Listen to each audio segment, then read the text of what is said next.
Denne episoden sponset av mattjenesten HelloFresh. Og HelloFresh har vært en helt fantastisk ting i mitt liv. Så jeg kan fortelle som en kunde av HelloFresh, helt siden vi hadde dem som sponsor sist gang, så har jeg vært kunde.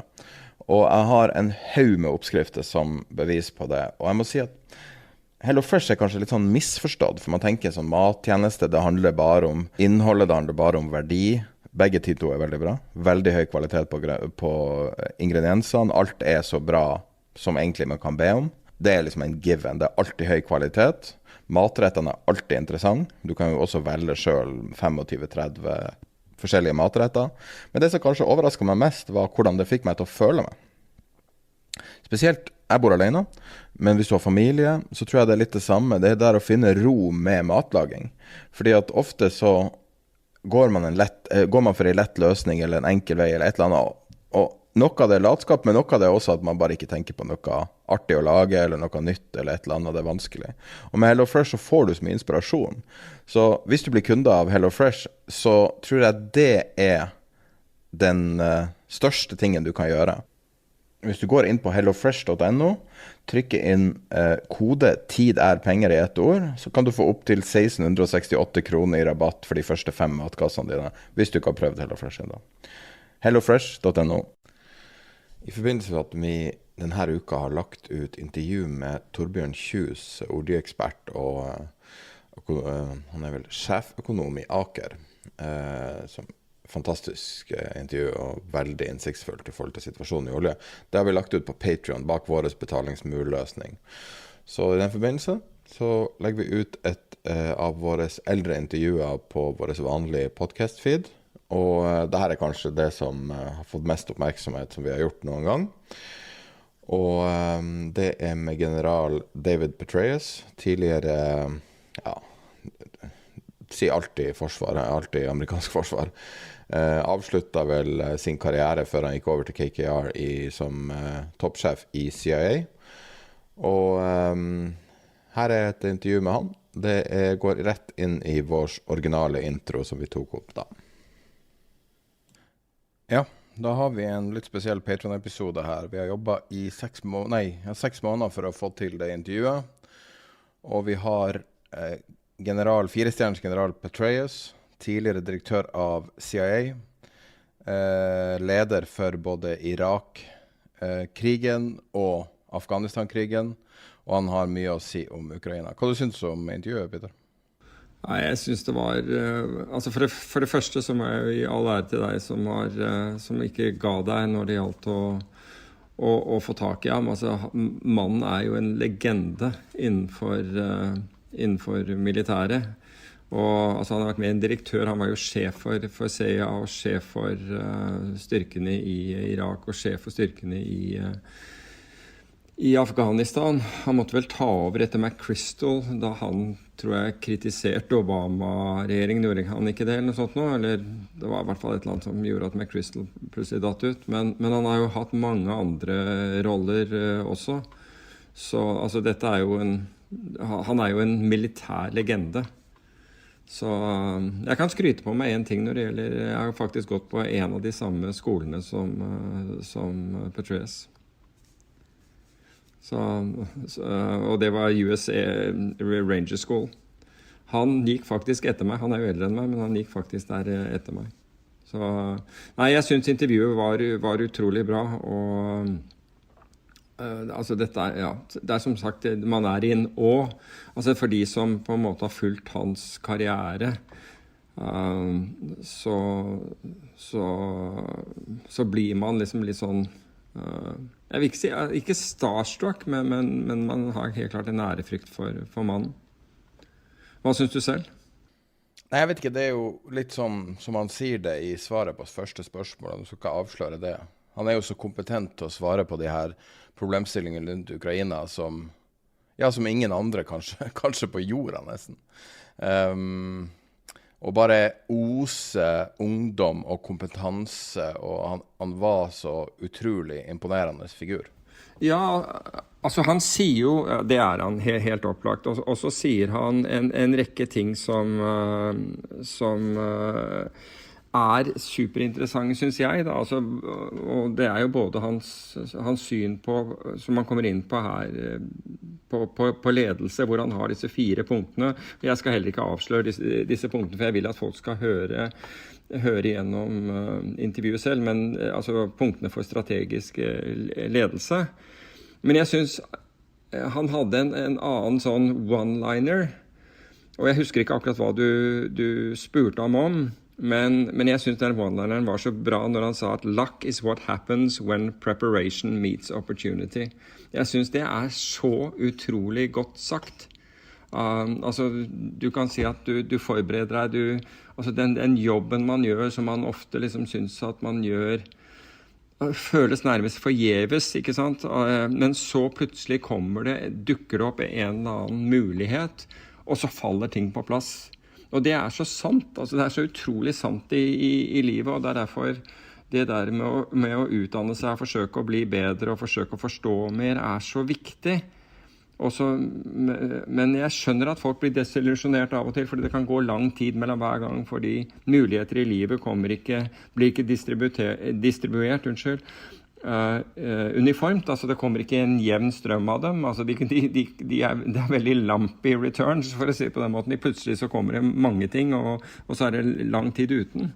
Men han jo så reflektert, altså mannen 70 år, sylskarp. Nei, det bare veldig, det var fantastisk. Altså jeg stortrivdes med å høre på ham, og deler mange av hans oppfatninger, og spesielt når man kommer inn på det som skjer i Ukraina, som som dere brukte en god del tid på. Superinteressant, også, for han tilfører jo da selvfølgelig ting som helt opplagt ikke jeg nødvendigvis har tenkt på. Så jeg synes dette var enestående intervju. Well done til dere begge. Skal vi bare gå i gang med intervju da? Nyt det, alt jeg kan si. Nyt det. Hi, this is David Petraeus. Hello. Thank you so much for making this work. We've had a little bit of a glitch here, but I think it's fine now. Let me just verify that we are recording. So let's get to it. Let me just say it's an honor that you're able to even do this. It's kind of incredible to look at what you have achieved, and you have this incredible CV, something I've never seen anything like it, to be perfectly honest. And I'm wondering, like a person with your kind of experience, your kind of skill set, and this diverse experience, do you feel like you have some things that prepared you to make your analysis on Ukraine better than others? Like, is it private things that happened in your youth, experiences in the military, or maybe things you're doing now at KKR? Well, I think it's all of the above.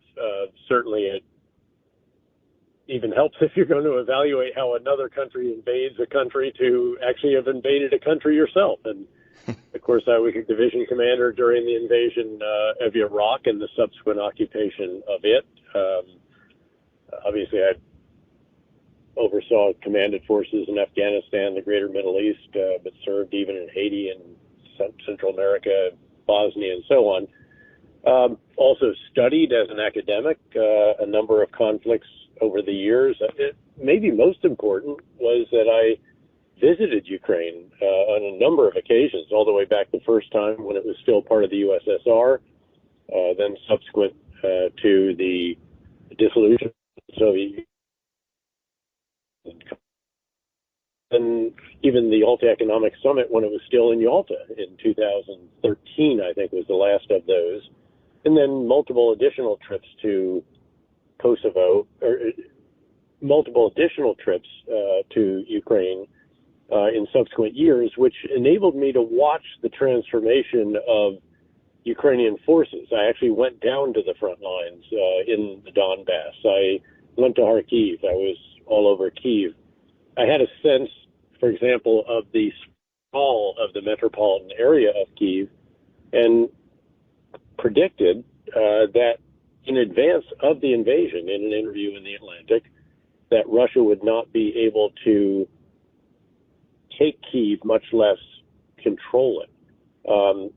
At a time when many others were saying, of course, that Russia was going to make short work, at least of the eastern part of the country, perhaps everything east of the Dnipro River. But I'd watched the transformation of Ukrainian forces. I had some sense of the commitment, some sense of their assessment of this as their war of independence, if you will, their fierce intent, determination, and also real skill, mechanical ability, IT skills, their ability, we call them the ultimate MacGyver. They can make anything work. They can adapt, a missile that normally hangs off an F-16 and put it on a MiG-29. So it's all of those factors together. And, of course, even time, as a director of the CIA, assessing the capabilities and intentions of the Russian Federation and Vladimir Putin over the years. So I don't think that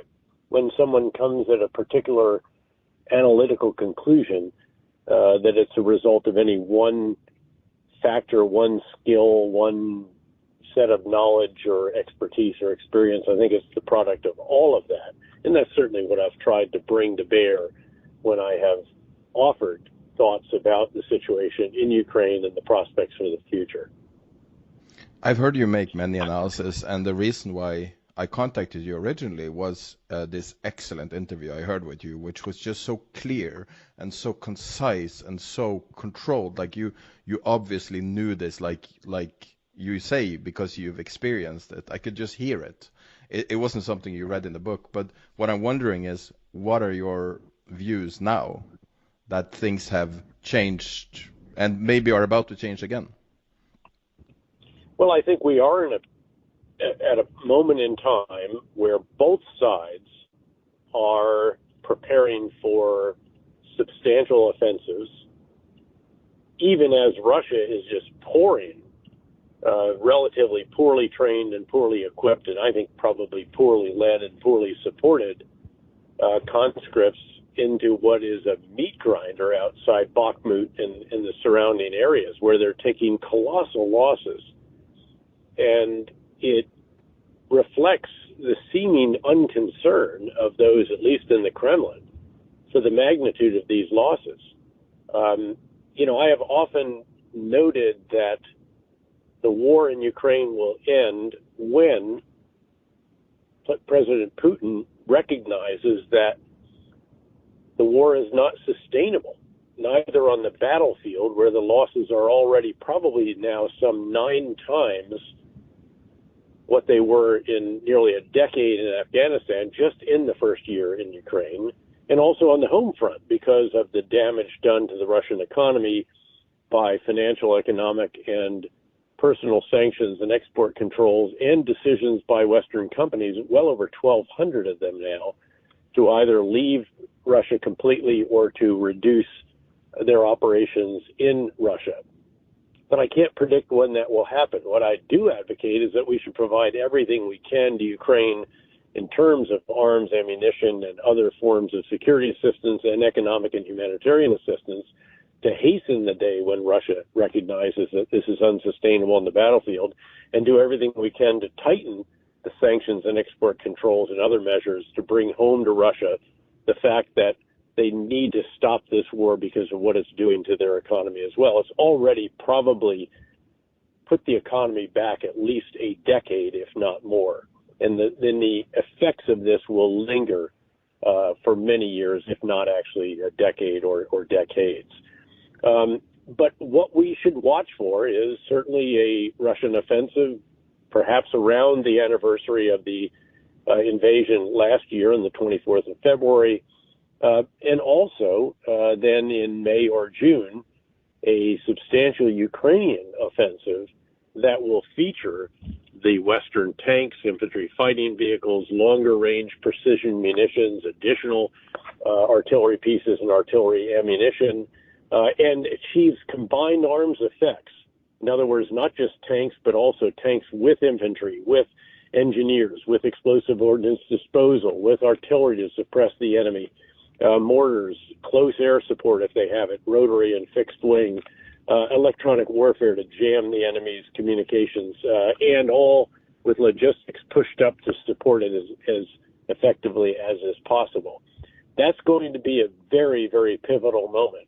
And I hope that the assistance that we have provided in the most recent decisions that have been made in that regard can enable Ukraine ultimately to cut the land bridge that Russia has established between Russia proper and Crimea, and then to isolate Crimea further using the longer range precision munitions now that will stretch out to 150 kilometers, and then perhaps maybe even longer over time, and perhaps take out the Kerch Strait Bridge once and for all completely as well. It's very interesting. It's also interesting to look at your history, and I talk about your personal experience, but when you look at what I've read was your doctorate, which was about the Vietnam War, where finally the U.S. left the last chopper out of Saigon, and what you're talking about now sort of sounds like the West, Ukraine, and everyone are waiting for sort of that moment, because this war could end theoretically, I guess, in a day if they just pull out. And are there any lessons from what happened in Vietnam and what you have experienced, I guess, in similar situations, maybe the first Iraq war? Are there any experiences that we can learn or use in 2023 to understand the situation happening? Well, I think the big takeaway from Vietnam, the biggest strategic takeaway, was that the war was no longer sustainable for the United States. It wasn't sustainable on the home front in particular, either with domestic political opinion, popular opinion, support in Congress, which had eroded completely and ultimately precluded the U.S. from supporting the South Vietnamese when the final offensive was launched by the North. And then in a variety of other ways. Economically, it was quite ruinous for the U.S. As well. It set off an era of very substantial inflation that wasn't really dealt with until the early 1980s. There's another lesson, which is that the U.S. didn't get the approach right. We didn't get the big ideas right about what needed to be done. In other words, that we needed to support local security forces and establishment, in other words, a counterinsurgency, civil military comprehensive campaign, rather than one that focused on establishing a South Vietnamese army that looked like ours and was more useful for repelling a Korean War kind of invasion from North Vietnam than dealing with, again, insurgents, paramilitary, political cells that were all linked to the Viet Cong, and also certainly dealing with North Vietnamese forces as they came in as well. We instead really focused on the big war, search and destroy operations, which had some important achievements, but were ephemeral in their effect because we would leave. So in Iraq, for example, you have to clear, hold, and build, and then ultimately transition, not clear and hand off. But the real issue is, again, how can we bring home to the Kremlin that the war is unsustainable on the battlefield and also unsustainable on the home front, on the economic front in Moscow as well. Do you watch Russian TV? I do not, no. I do get some input from Russian media writ large. There's a variety of folks that help me, actually, and they will provide various snippets of what is going on. And then, of course, the Institute for the Study of War, on whose board I sit, and where we have the Petraeus Center for Emerging Leaders, which does, I think, the best daily updates and maps on the war in Ukraine and best analyses, in which I then distill every night, actually, for a LinkedIn post that I do, which is in part is what has gotten me sanctioned by Russia. It's really actually my media appearances. But so there are various ways that I think you can get a sense of what's going on not just on Russian TV, but also in Russian social media, where, of course, there's quite a battle going on between the ultra-nationalists, if you will, and some of the others, although the others are largely silenced at this point in time. The reason I ask is because it is possible for me, for you, for anyone to watch these snippets that are translated, and it's kind of an interesting view into the Russian psyche. And very much so. It seems to be very split. I don't know if of course it's a very shallow analysis by me, but it just seems that they just seem so they've given up. Like they casually talk about nuclear war, and then they casually talk about total war, and then they do get some criticism in the public media, which is surprising to me. But it just seems so pathetic. The whole it is. Welcome to a kleptocracy. It's really even more than that. It is a kleptocratic dictatorship because it's a single individual who holds the reins, and therefore it is up to him to determine what is acceptable and what is not. And in fact, he actually has allowed, as you know, I'm sure, a certain degree of criticism of the Russian Ministry of Defense, the minister, even the chief of the general staff, to some degree, although now he's restricting that. And of course, there's been a tug-of-war going on between the supporters of Prigozhin and the Wagner Group, the paramilitary organization, mercenary organization, and the Ministry of Defense in Russia as well. And Putin allowed some of that to go on because it deflects from criticism of him at the end of the day as the commander-in-chief. And of course, he has a campaign ongoing, as does his Minister of Defense now and General Gerasimov, the chief of the general staff, to show that they all are very focused, very serious, riveted on improving what's going on in Ukraine. Whether or not that is fully accurate, I think, is something that's in question. I'm sure you've met Vladimir Putin and all the characters personally. I have not, actually. I was supposed to on a couple of occasions, and there was always some kind of diplomatic blow-up right before it that prevented me from doing that, frankly. Although I've certainly had a lot of interface. Well, I know his Minister of Foreign Affairs, actually, Lavrov, quite well. Just saw him a couple of months ago in Abu Dhabi as an example.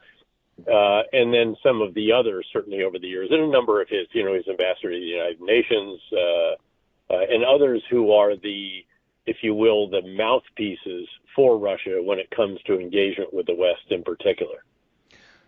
So the reason I ask is, I don't know if it matters, because I'm sure you, in your capacity in the CIA and in the military in many different positions, I'm sure you have quite a deep knowledge of him as a person without meeting him. But do you think that there is a big debate about whether or not this is his war or Russia's war? And by that I mean, is this his personal choice, like he in 2006 when he made the speech, or is this a politically popular idea in Russia and he's just sort of playing along? No, I think this is a result of his, I think, quite twisted and revisionist history and set of grievances about Ukraine, whether it has a right to exist or not. He obviously doesn't think that it does, and so forth. And then he's even created these other issues that they have to denazify Ukraine, which is particularly performing. And of course, its president is Jewish, and for a long time his prime minister was as well. But no, I think this is his war. But let's keep in mind that his previous decisions on Ukraine, particularly the seizure of Crimea, was very popular. And it elevated him at a time when things weren't going all that well in some other respects. So nothing succeeds like nationalism in a country like Russia that has this sense of itself. He's fed that very aggressively. And it's in part why many of the Russians do support him. Of course, especially those that only watch TV which is all controlled essentially by the state, versus, say, social media, where there is some access, especially if you have a VPN. And I think they had the highest VPN applications or purchases of any country in the world. Only there do you actually have access to outside media and media that does not parrot the party line. It's just so interesting to talk about him as a person. And when you look back at other historical tyrants like Hitler, his personal experience as a child probably was a fairly large part in shaping who he became as an older man. Do you think that he is... he doesn't seem to be an effective warlord, I guess, is what I'm asking. And he used to be sort of a middle manager, I guess. He used to be a middle manager in KGB, and he was sort of he's been told to be a person, or he's been said to be a person that's he was sitting sort of as a secretary almost. I don't know if that was just for the cameras before he was known. And then he became president sort of all of a sudden. Who do you think he really is as a person is what I'm asking. He's a brutal dictator at the end of the day, with, again, a very twisted sense of history and destiny and Russia and a variety of grievances that have led him to take what is clearly a very disastrous decision to invade a country. And if you ask, how effective a leader is he, so I would evaluate him using the intellectual construct I use for strategic leadership, which highlights 4 tasks that a strategic leader must perform properly to be a good strategic leader. It's to get the big ideas right, the big strategic decisions. It's to communicate them effectively through the breadth and depth of the organization, population, all stakeholders. It's to oversee the implementation of the big ideas, the strategy, and it's to determine how to refine the strategy and do it again and again and again. And I think he's a failure because from my perspective at least, the big ideas were catastrophically bad. And he completely overestimated the capabilities of Russian forces and underestimated the capabilities of Ukrainian forces, not to mention the determination, resilience, and sheer will of the Ukrainian people, and the leadership of President Zelensky, who, to be fair, in his first over 2 years had done a modestly decent job, but certainly hadn't carried out all the reforms that he'd been elected to pursue.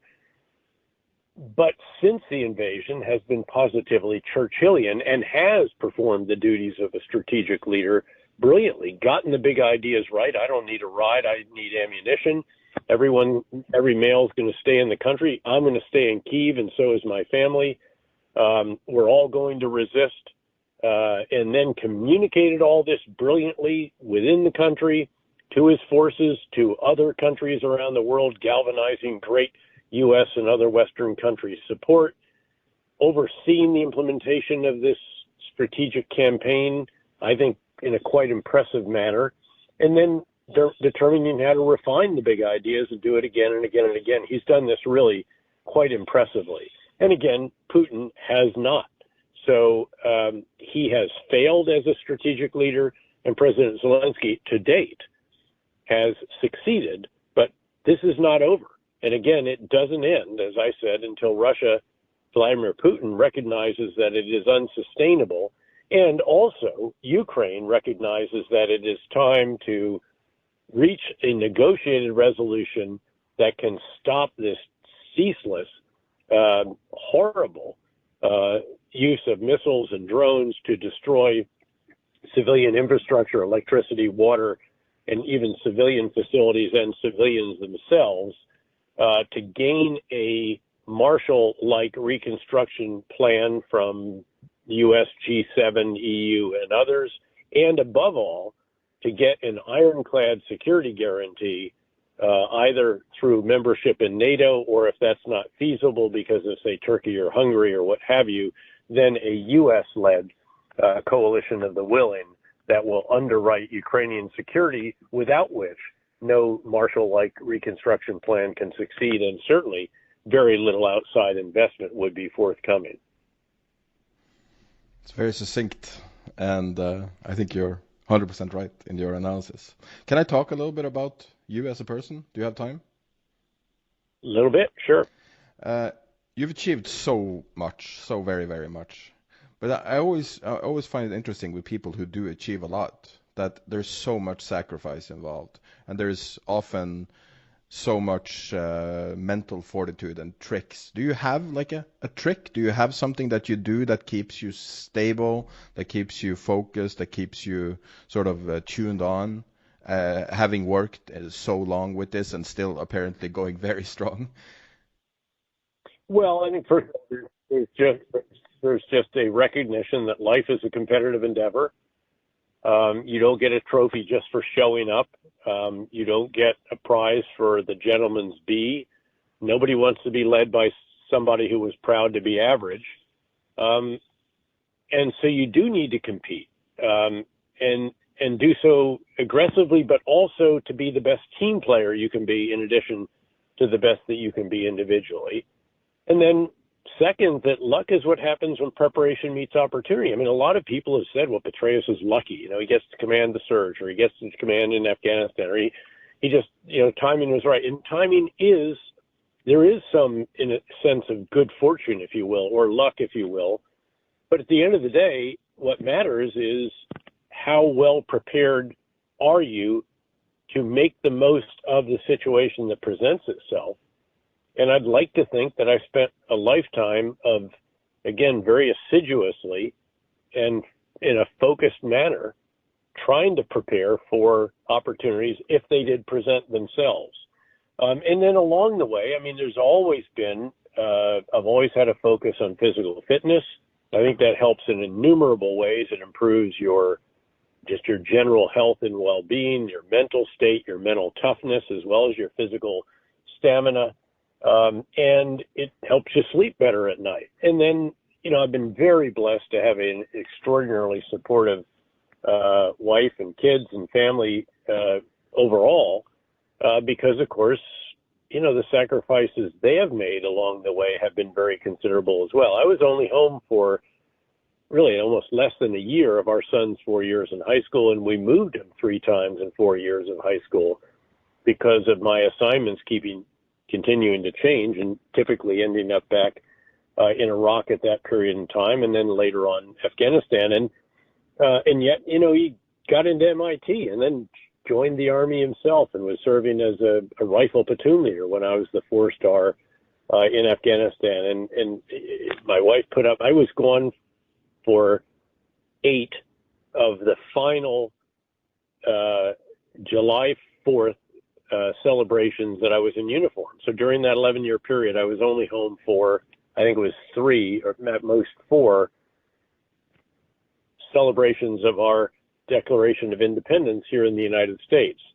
I think it was overall approaching 7, depends on your calculations, but 7 of my final 10 years in uniform, you know, basically deployed to Bosnia for a year, Iraq for 4 years, a year in Afghanistan, and then also as Central Command gone constantly.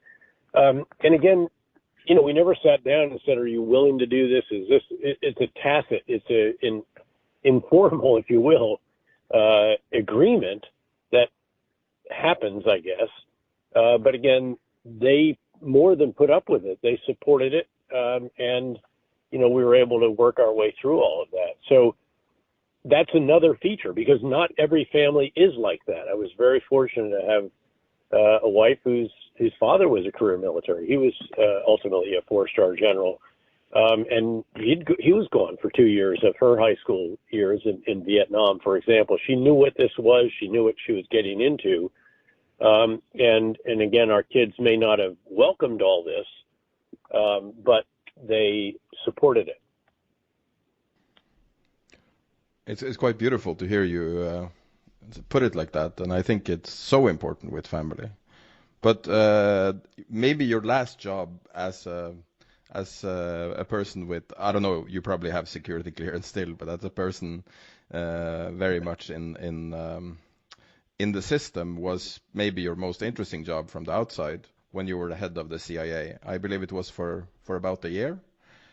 It's one of the most... But yeah.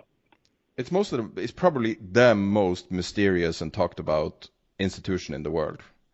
And I bet it's the most misunderstood institution, if I'm going to guess. Do you think that there's parts of it that's the most annoyingly misunderstood, or the most talked about that people just don't get it? Well, it's not what you see in the movies. It is not all seeing, all powerful, all capable, everything else. But it does have, I think, the most talented, most selfless workforce in the entire U.S. government. A group of individuals, Americans who volunteer to serve, knowing that they're not going to be able to talk to their neighbors or oftentimes even their own families about what it is they actually do. Certainly not any details of that. I mean, if you think about the joy in many of our lives, it's to come home and, talk to your wife, your family, your kids, your neighbors, your friends, and say, hey, here's what I was up to today. How's it going for you? And you cannot do that. Beyond that, of course, again, enormous sacrifice, lots of overseas tours, deployments, demands, crises, stress, and more than a little bit of danger thrown in as well. So, again, an extraordinary workforce.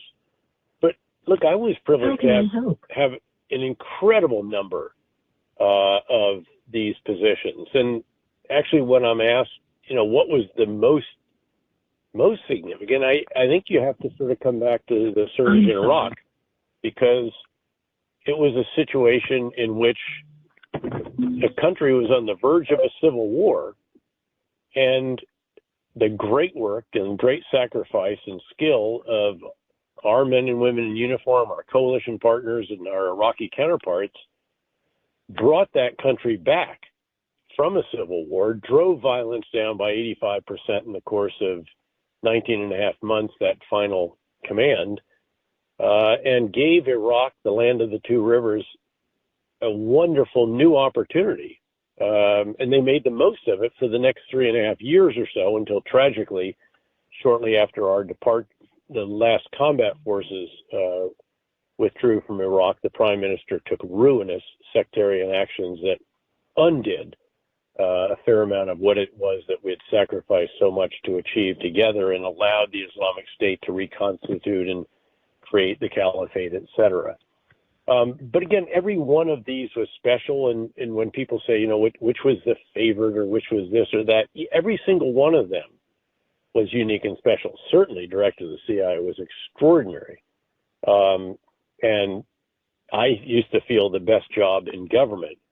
But again, there are misconceptions, and you have to be careful not to look at Mission Impossible or one of these kinds of movies and think that that's really what it's like. It's just not. Is there any movie that got it right?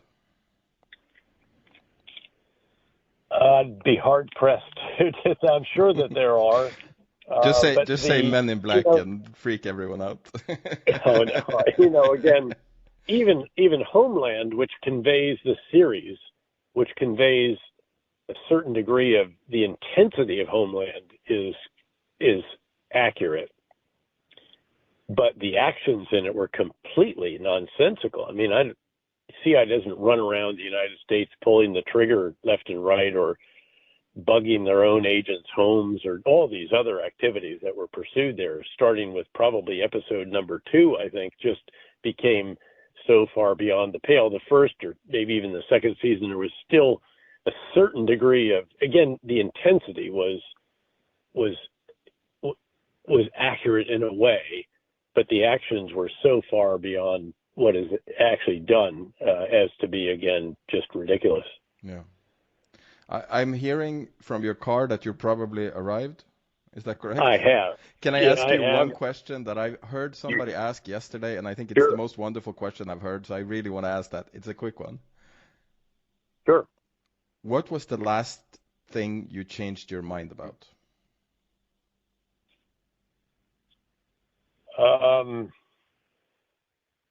I'm hard pressed, actually. I mean, you're constantly reassessing, constantly. But a change in the mind implies almost a 180-degree shift, and that's pretty profound. And I tend to think more about incremental adjustments in one's thinking. Again, to come back to that model of strategic leadership, of trying to get the big ideas right, communicate them effectively, oversee their implementation, determine how to refine them, there's this constant process that goes on, and you're constantly updating. There have been changes, for example, about the assessments of what might happen in Ukraine, and that continues. And again, there are uncertainties about that. And so it's less, quote, changing your mind than it is refining, adjusting. You know, is it now 55-45 or 60-40 that are the odds that Ukraine will be able to sever that ground line of communications that Russia established with its offensive last year in the southern part of the country?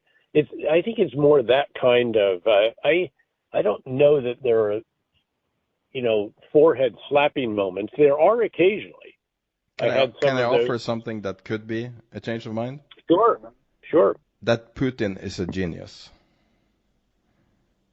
Well, that's obviously something that I don't share. It's not impossible. It's not absolutely certain that he is going to lose. Again, depending on how you define lose and also how you define victory for Ukraine. So again, it's more shading of, I think this has been, I know this has been disastrous for Russia. The question is whether he can actually retrieve something from it. But even that, I think he has shown that he is not a genius. I think he's shown that he's a seriously flawed strategic leader. And the question is, how disastrous will this turn out to have been for Russia in the end, noting what it has done to the economy, to its military, and to its place in the world, where it is now a pariah instead of a country that was part of the G8 and had a reasonable position, again, in the overall grand scheme of global affairs. I want to thank you so much for taking time to talk to us. It's been even better than I hoped. It was lovely. It was lovely. The House Intelligence Committee went almost an hour longer than it was expected. Yeah, I guess there's a lot to talk about these days. There is indeed. Thank you. I hope you have a lovely day, and thank you so much for talking. You too. Okay. Thank you. Bye now.